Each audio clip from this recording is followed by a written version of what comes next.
Somebody's impatient, wanting to play. And here's what I did. I'm using an extraction method here. I paint or I mask in things like scales, and then I use a clay brush. It's called the clay tubes brush, and I'll reverse what's. You see this mask being made here. I'll reverse it. You'll see it turns white, and then I just start extracting out details like scales. Now at this point the head is pretty much done, the upper part of the head, and I wanted to do the lower jaw. And using the same technique I did to create the head, I used Z-spheres. I made a skin out of that, and with my move brush I just started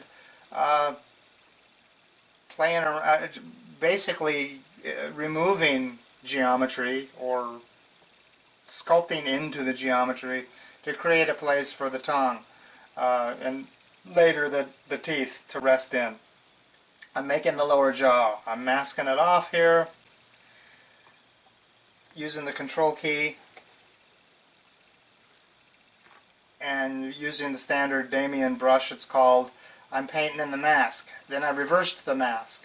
Then I start sculpting, carving into the area that I'd masked off to create something that the dentition can rest in, the tongue. So here I am actually appending this new tool. They're called tools. Each sculpture you do is called a tool in ZBrush. In this case the tool is the lower mandible, the lower jaw, and I'm using the move brush and I'm working it and I'm creating a lower jaw that will rest comfortably or seat comfortably into the upper jaw. Particularly I wanted to make the lower jaw separate because I wanted to show, if I ever get to this, to the point, any of these models, to the animation phase, I wanted this jaw to be separate so that when I sculpted in the teeth, here I kind of made a little bee-boo, a bit of a bee-boo. That's another great thing about ZBrush is you sculpt there's so many opportunities for happy little accidents, like somebody called them. Yes, Bob Ross. Put a happy little jaw in there. Yeah, let's give those teeth some friends. And the reason I'm doing the lower jaw separately is because I wanted the, when I added the teeth, if I get this thing into rigging and animation, I want the teeth in the lower jaw to match the teeth in the upper jaw in terms of sliding past each other, you know, fitting much like this. See? And if you sculpt the tooth here, and then sculpt the tooth here, and then later you try to animate and the teeth are hitting each other, that's going to make a pretty awkward biting performance, or performance in general from the character.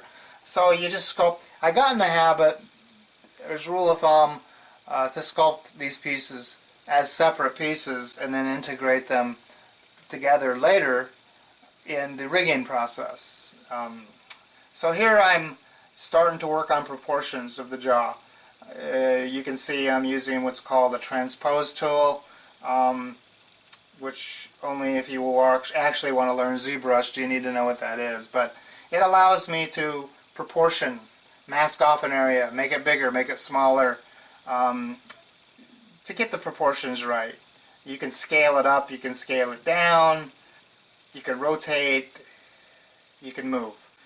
The initial phases of almost every piece I do starts using almost exclusively the move brush. There I showed a little bit of explosion there to show you all the separate pieces to see how they fit together. I dynameshed the lower jaw there, and now I'm going to start masking in.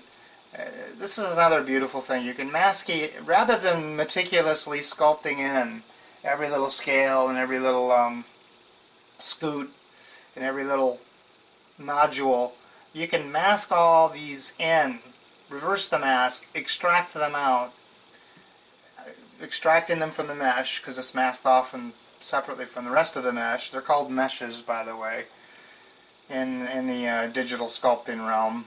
And here I'm just taking the clay build-up brush with a, and here's the end results. The end results after being properly lit and rendered.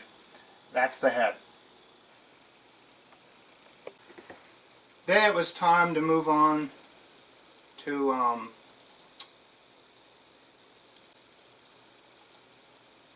there's all the pieces I've done up to this point. And now it was time to do, all theropod dinosaurs have a membrane that attaches the upper and lower jaw. And no theropod dinosaur sculpt or any other interpretation of a theropod would be complete without this membrane, this tissue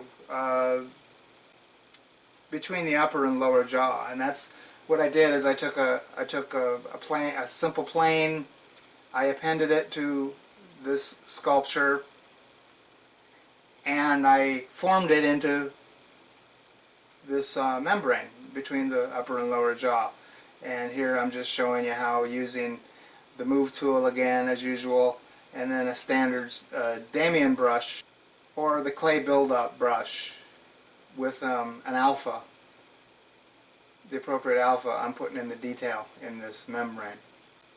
And now it's time to go again. I draw out another Z-sphere onto the canvas. I chain it to a second, then a third.